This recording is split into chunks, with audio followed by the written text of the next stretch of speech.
அனைவருக்கும் வணக்கம். ஒருவருடைய விதையவே மாற்றக்கூடிய சக்தி இருக்குது அப்படின்னா இந்த திருநள்ளாறு கோவில் பற்றி சொல்லலாங்க. இந்த கோவிலில் அதாவது 2.5 ஆண்டுகளுக்கு ஒரு முறை சனிப்பெயர்ச்சி விழா ரொம்ப சிறப்பாக விமர்சையாக நடக்கும். அதன்படி இந்த ஆண்டான 2026ஆம் ஆண்டு வாக்கிய பஞ்சாங்கத்தின்படி இந்த 6/3/2026 இந்த நாளில் காலை 8:24 மணி அளவில் சனிப்பெயர்ச்சி விழா நடைபெற இருக்கிறது அப்படின்னு சொல்லியிருந்தாங்க. அது சமயம் சனி பகவான் கும்பராசியில இருந்து மீனராசிக்கு பிரவேசிக்க இருக்காரு. சனி பயிற்சி நேரத்தை கணக்கிட்டு சனீஸ்வர பகவானுக்கு சிறப்பு அபிஷேகம், அலங்காரம், அர்ச்சனை, தீபாராதனை இவையெல்லாம் நடந்திருக்கு.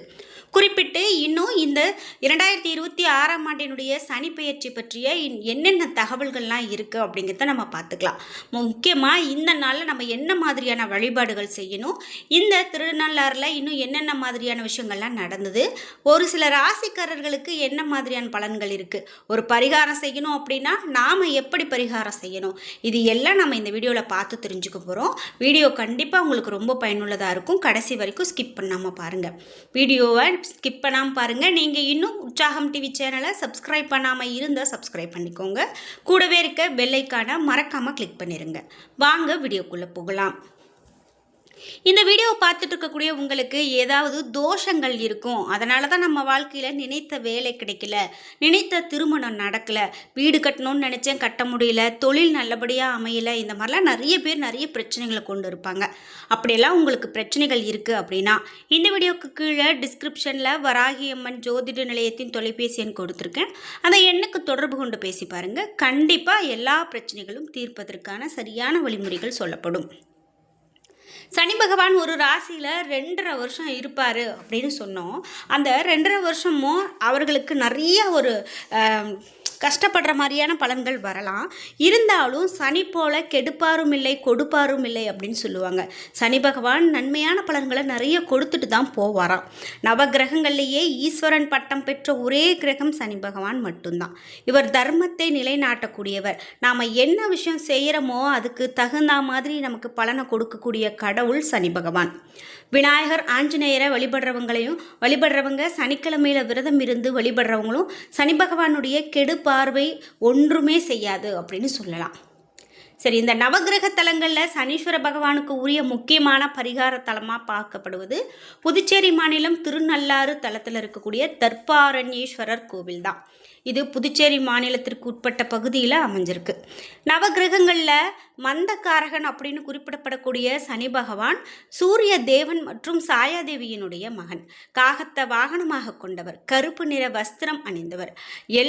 தானியமும் சனீஸ்வரனுக்கு விருப்பமானதாக சொல்லப்படுதுங்க. சனியினுடைய வக்ர பார்வையில் இருந்து தெய்வங்களும் கூட தப்ப முடியாது அப்படின்னு சொல்லக்கூடிய ஒரு நீதிக்கு பலன் கொடுக்கக்கூடிய ஒரு பகவான் அப்படின்னு சனி பகவானை சொல்லலாம்.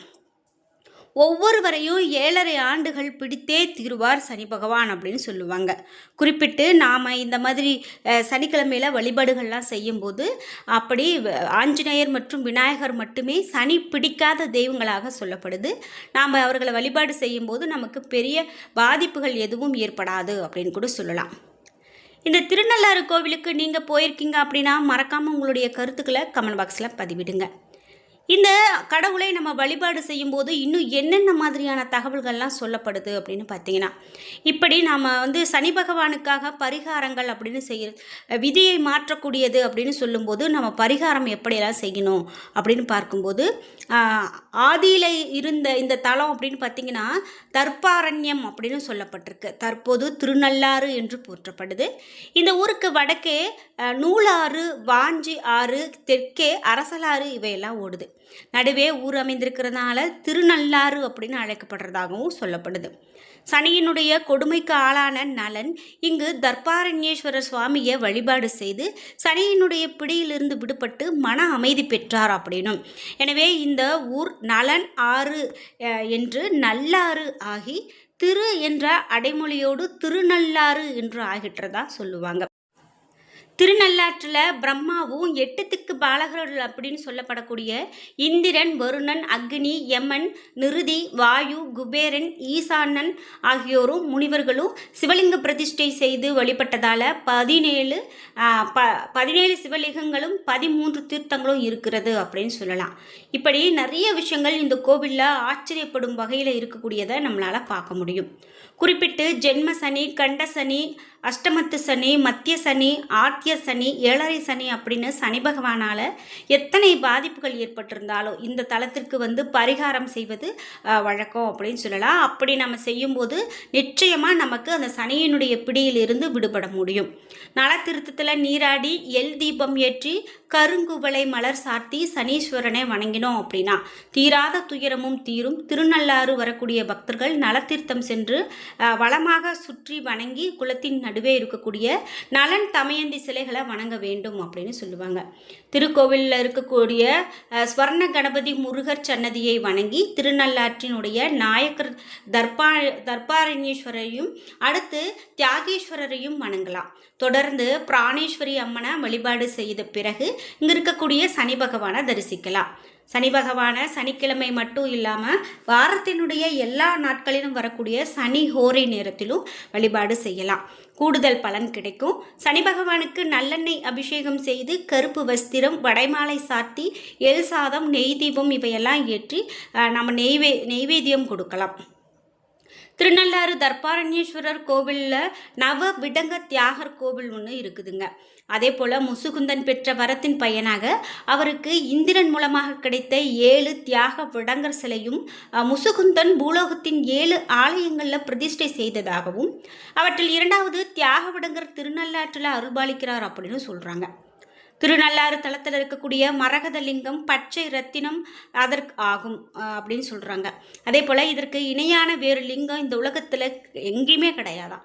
மரகத லிங்கத்திற்கு நாள்தோறும் 5 கால அபிஷேகமும் ஆராதனையும் நடைபெறுது.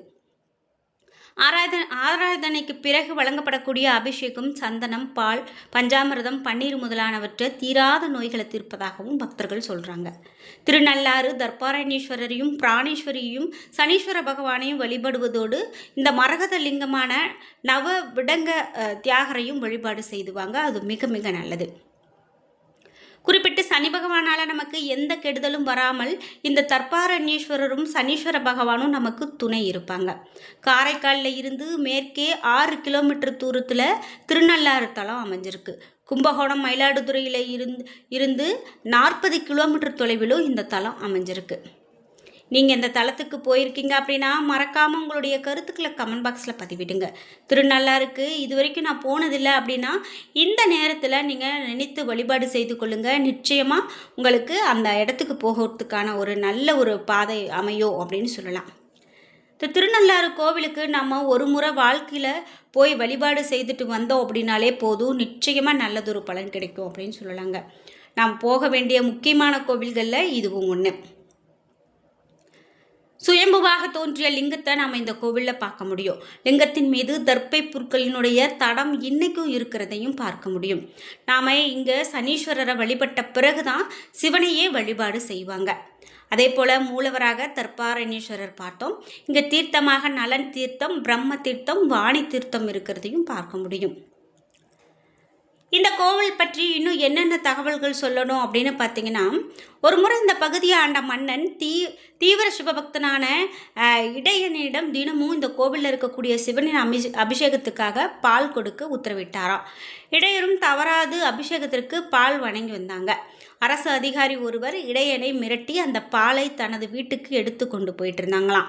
அபிஷேகத்துக்கு பால் வராததால் கோவில் அர்ச்சகர் மன்னனிடம் இது பற்றி தகவல் தெரிவிக்கிறார்.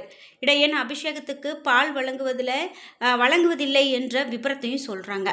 இதனால் கோபம் கொண்ட மன்னன் அந்த இடையனை அழைத்து ஏன் அபிஷேகத்துக்கு பால் தரதில்லை அப்படின்னு விசாரிச்சாங்களாம். ஆனால் அதிகாரிக்கு பயந்து இடையன் மௌனமாக இருந்தாராம். இதனால் கோபமடைந்த மன்னன் இடையனை கொல்ல உத்தரவிடுறாரு. இந்த தண்டனையில் இருந்து தன்னை காப்பாற்றும்படி சிவபெருமான் கிட்ட வேண்டார் இடையன். இடையனை காப்பாற்றி தவறு செய்த அரசு அதிகாரியை தண்டிக்க நினைத்த சிவபெருமான் தன்னுடைய சூலத்தை வீசினாராம். அது இடையனை காத்ததோடு தவறு செய்த அதிகாரியும் தண்டித்ததாம். சிவபெருமானுடைய சூலம் செல்வதற்காக பலிபீடமும் அதே போல் கொடிமரமும் சற்று ஒதுங்கி வழிவிட்டது அப்படின்னு கூட ஒரு தகவல் சொல்லுவாங்க. இப்படியாக இந்த சனீஸ்வரனுக்காகவே சிறப்பாக இருக்கக்கூடிய இந்த திருநள்ளாறு பற்றி நம்ம இந்த மாதிரி இன்னும் நிறைய தகவல்களை சொல்லிக்கிட்டே போகலாம். என்ன நண்பர்களே, இன்றைக்கி வீடியோவில் இந்த திருநள்ளாறு பற்றி நிறைய தகவல்கள் தெரிஞ்சுக்கிட்டோம். இந்த வீடியோவில் சொல்லப்படாத தகவல்கள் உங்களுக்கு தெரியும் அப்படின்னா மறக்காமல் உங்களுடைய கருத்துக்களை கமெண்ட் பாக்ஸில் பதிவிடுங்க. வீடியோ பிடிச்சிருந்தால் லைக் பண்ணுங்கள், ஷேர் பண்ணுங்கள், கமெண்ட் பண்ணுங்கள். நீங்கள் இன்னும் உற்சாகம் டிவி சேனலை சப்ஸ்கிரைப் பண்ணாமல் இருந்தால் சப்ஸ்கிரைப் பண்ணிக்கோங்க. கூடவே இருக்க பெல் ஐக்கானை மறக்காமல் கிளிக் பண்ணிடுங்க. நன்றி வியூவர்ஸ்.